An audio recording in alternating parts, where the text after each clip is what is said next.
शांत बसा.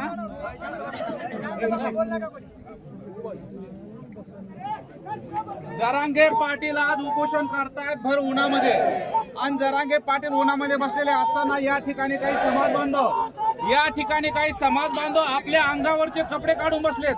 हे समाज बांधव दुपारच्या वेळेस घराच्या बाहेर निघत नाहीत. डोक्याला रुमाल असतोय, अंगात कपडे असते, झाडाच्या सावलीखाली बसलेले असतात. परंतु आज या ठिकाणी जरांगे पाटील उपोषणाला बसलेत म्हणून तुम्ही कपडे काढून का बसला, मला या ठिकाणी बसलेल्या बांधवांना प्रश्न करायचा आहे. तुम्ही अंगावरले कपडे का काढलेत? आमचा राजा उन्हात बसलेला असताना मावळ्यांनी राजा उन्हामध्ये बसलेला असताना मावळ्यांनी घरी बसायचं नाही. आम्ही आमचे कपडेच काय सगळा जीव द्यायला बसलेलो.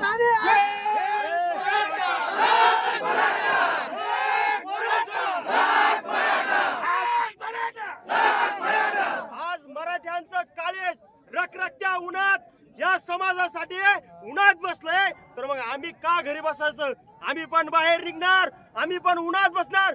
आम्ही एक कपडे काढून बसलो याचं कारण फक्त काय आहे की आमचा देव आज जर उन्हात या प्रशासनाला लाज वाटली पाहिजे. आमच्या देवाला परत एकदा तुम्ही मैदानात उतरावं लावलंय. पण आज तुम्हाला अंतरवलीत जी गर्दी असते याच्यापेक्षा उद्या तुम्ही जर अंतरवली उद्याचा दिवस जर उगून द्याला तर उद्या अंतरवलीत तुम्हाला पाय ठेवायला जागा भेटणार नाही.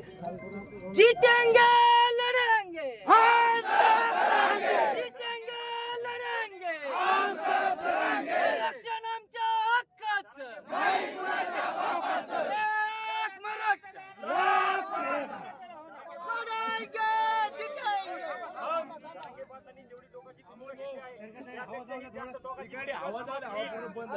आणि आमचं काळी जरांगे पाटील सध्या उन्हामध्ये बसलेले आहेत. खाली बसून घ्या रे, मागचे खाली बसून घ्या. अर्धे लग्न झालेलं आहोत.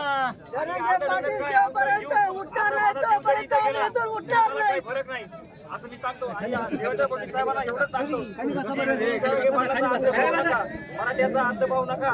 महाराष्ट्राचे देवेंद्र फडणवीस, तुम्ही अनाजी पंत, घरे टरबुजा, तुला एवढं